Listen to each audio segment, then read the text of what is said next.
You have seen the painting, flames climbing marble columns, scrolls curling black in the heat. The Library of Alexandria, the greatest collection of knowledge in the ancient world, destroyed in a single night of fire, and with it, the accumulated learning of centuries.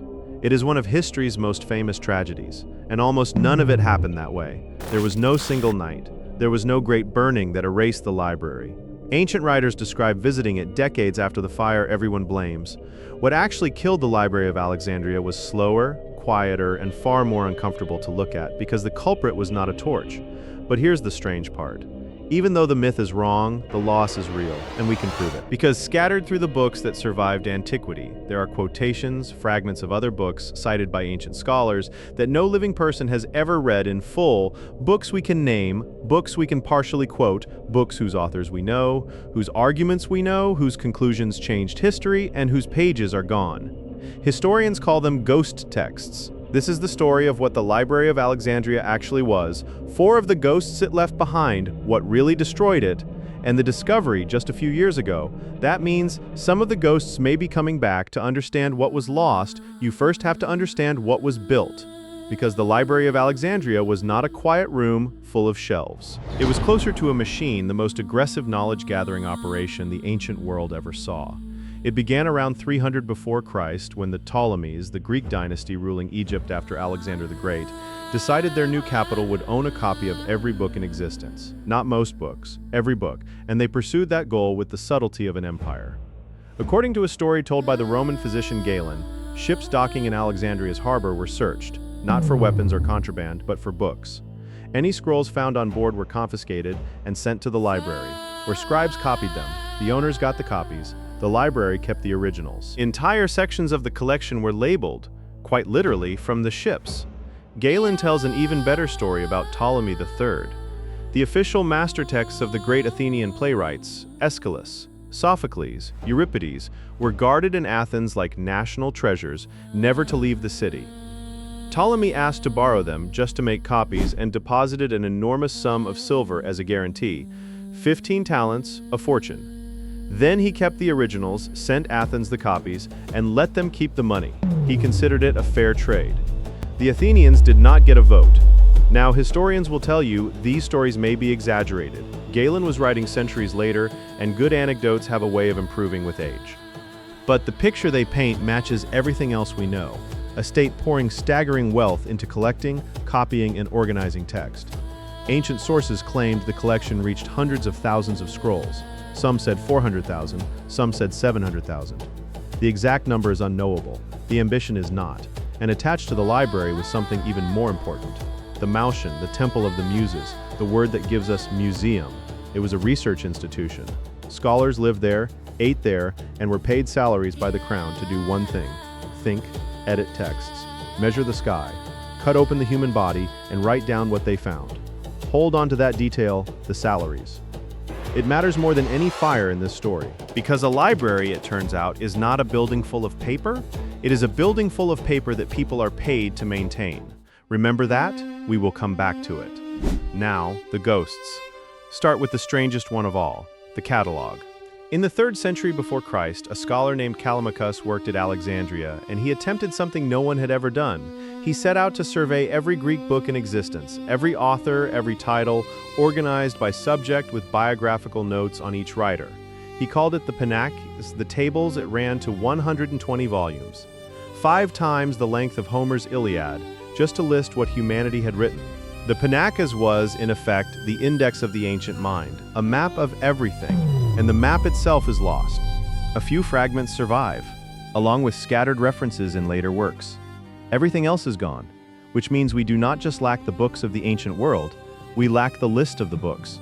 The catalogue of what we lost is itself one of the things we lost. And it gets worse. Callimachus was not just a librarian, he was one of the most celebrated writers of his age. Ancient sources credit him with some 800 works, poetry, prose, criticism, history of all of it. Only a handful of poems and fragments survive. His entire prose output, every last book of it, exists today only where other people quoted him. The man who cataloged everything could not save his own shelf. Sit with that for a moment. Because everything that follows, every recovered fragment, every quoted ghost, exists in the shadow of that missing list.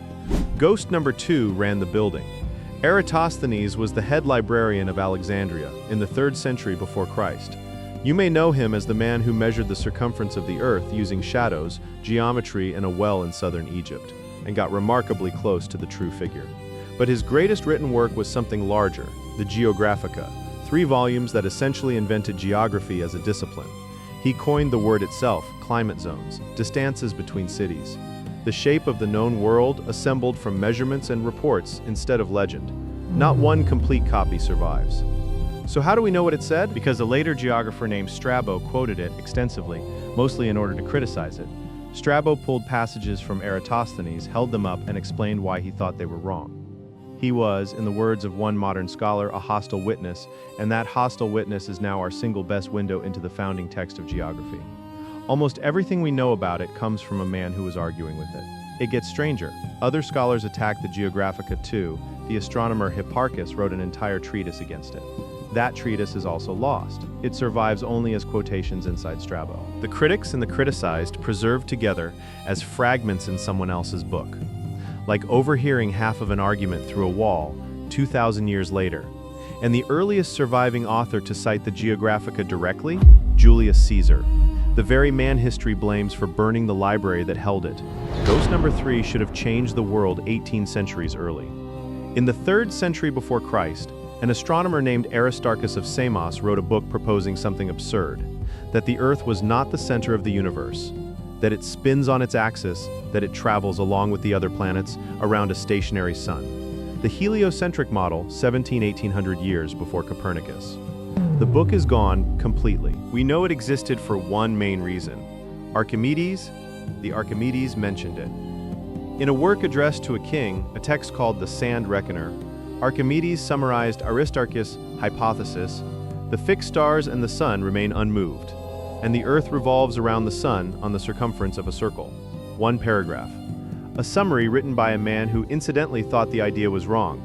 Archimedes only brought it up because he needed the biggest universe available for a thought experiment about counting grains of sand. That paragraph is most of what survives of the first heliocentric theory in human history. The idea that reorganized the cosmos riding along as a footnote in somebody else's math problem. And here's the detail that should keep you up at night. The Sand Reckoner itself was not printed until 1544, 1 year after Copernicus died. Copernicus knew of Aristarchus, and even drafted a reference to him in his manuscript, then cut it from the printed edition. The heliocentric idea had to be discovered twice, because the first discovery survived only as an aside in another man's letter. Ghost number 4 was written in blood and observation. Herophilus worked in Alexandria around 300 before Christ, during a brief and controversial window when Greek physicians there were permitted to dissect the human body, the only such window in all of ancient Greek history. He used it. He identified the brain, not the heart, as the center of the nervous system, overturning the greatest philosophers of the previous generation. He distinguished motor nerves from sensory nerves, which is why medicine understands paralysis and sensation as separate systems. He described the eye, the liver, the reproductive organs with an accuracy no one would match for centuries. Later tradition calls him the father of anatomy. He wrote at least 9 treatises: on anatomy, on midwifery, a handbook for the people delivering babies, on the causes of sudden death. Every one of them is gone. We know his findings because Galen, the great Roman physician, writing over 400 years later, had read them, quoted them, and argued with them. Remove Galen's citations and the father of anatomy becomes a rumor, an entire foundation of medicine surviving as another man's footnotes. 4 ghosts. A catalog, a geography, a solar system, a map of the human body, all of them connected to one institution. All of them known today only because someone else quoted them before the originals vanished. So now the question you came here to ask: what happened? Who burned it all? And this is where the story turns, because the honest answer, the one modern historians have converged on, is that you have been asking the wrong question. Here is the version everyone knows. Julius Caesar, 48 before Christ. Trapped in Alexandria during a civil war, outnumbered, he sets fire to the enemy fleet in the harbor. The fire jumps to the shore.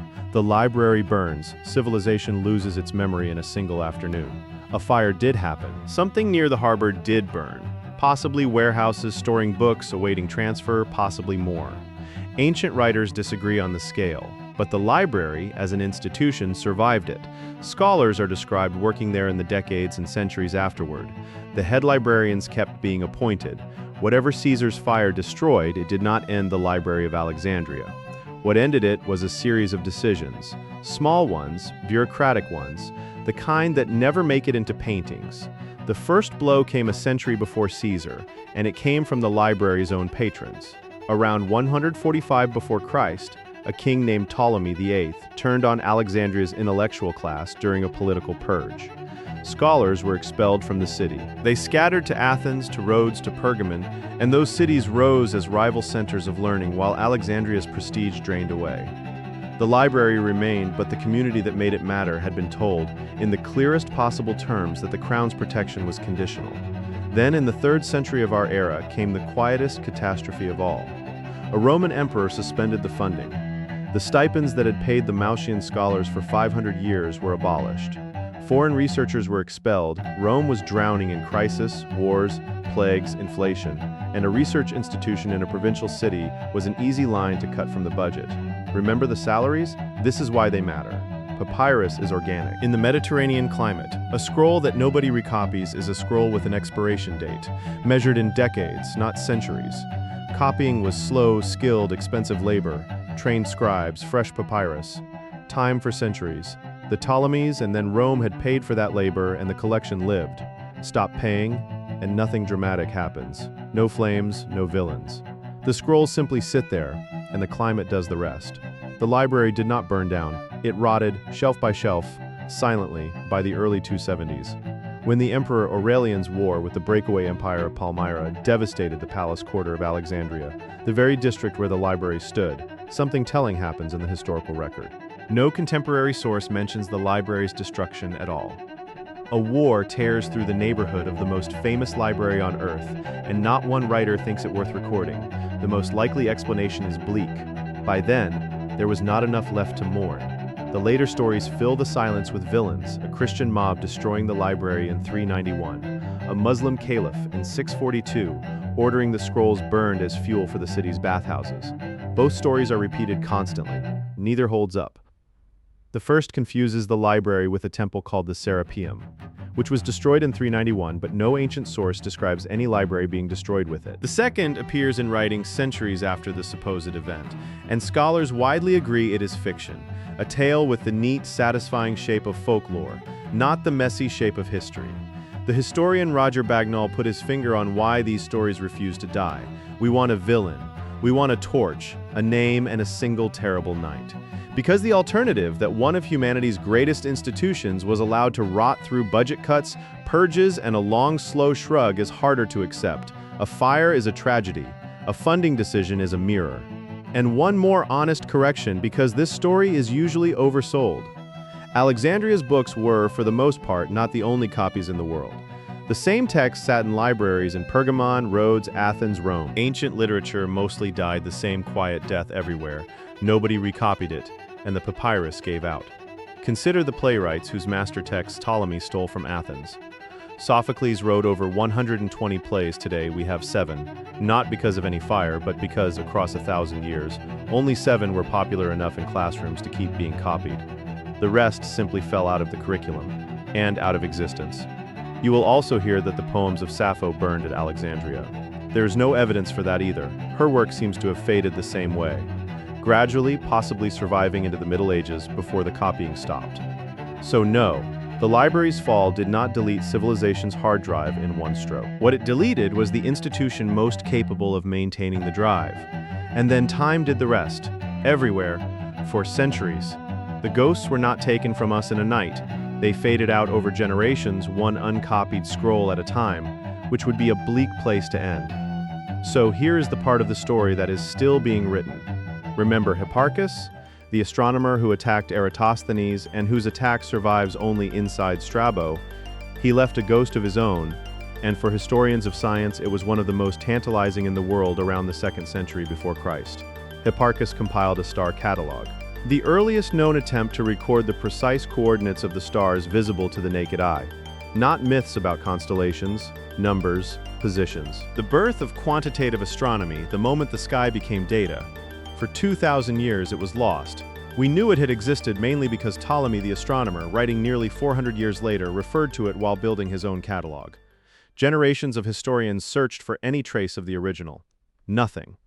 Then researchers took a closer look at a medieval manuscript from St. Catherine's Monastery in Sinai, one of the oldest working monasteries on Earth. The book was a collection of Christian texts copied around the 9th or 10th century, but the parchment was older than the writing. It was a palimpsest, a recycled page. Medieval scribes, short on material, had scraped the ink off an older Greek manuscript and written their own text over the top. Whatever had been there before was, to the naked eye, gone. To the naked eye. In 2022, a team of researchers used multispectral imaging, photographing the pages in wavelengths of light the human eye cannot see. And the older text rose back out of the parchment, star coordinates, descriptions of constellations, fragments of Hipparchus's Catalogue erased 1,000 years ago, invisible for centuries, now legible again, published, peer-reviewed, real. And the recovered numbers held a surprise. Hipparchus's measurements were accurate to within about 1 degree of the true positions. That makes his catalogue more accurate than Ptolemy's, the one compiled 400 years later. The one that actually survived and dominated astronomy for over a millennium. The ghost, it turns out, was better at his job than the man who replaced him. The researchers said something afterward that matters even more than the discovery. There are thousands of palimpsests sitting in the world's libraries and monasteries that have never been imaged. Under their prayers, their hymns, their account ledgers, there may be philosophy, medicine, mathematics, pages scraped clean by scribes who needed the parchment more than the text. In the team's own words, they have hardly scraped the surface. Lost, it turns out, is not always forever. Sometimes lost just means underneath. So what do you do with a story like this? Maybe notice that we are running the experiment again. Your civilization's knowledge lives on servers that need power, in formats that need updating, behind links that already rot within a decade. None of it survives neglect any better than papyrus did. Most of it survives neglect far worse. Ask anyone who has clicked a 10-year-old link. The lesson of Alexandria was never really about fire. War is not the only way a library dies, and it has never been the most common one. The most common one is a budget meeting. But there is a second lesson, and it is the reason this video exists at all. The scholars of Alexandria could not stop their institution from fading, but they did one thing that beat the odds. They quoted each other. They argued, they cited, they embedded pieces of each other's work inside their own, and those embedded fragments outlived the collection, the building, the dynasty, and the empire. Every ghost in this story survives because someone thought another person's words were worth engaging with, even in disagreement. Especially in disagreement, Strabo attacking Eratosthenes, Archimedes summarizing a theory he rejected, Galen quarreling with a 400-year-old anatomist, Ptolemy, citing the star catalogue he was trying to replace. The arguments survived when the archives did not. At the start, I told you the famous painting was wrong, no single night, no great burning. Here is the version worth remembering instead. The Library of Alexandria was not erased by fire. It was erased by indifference, over centuries.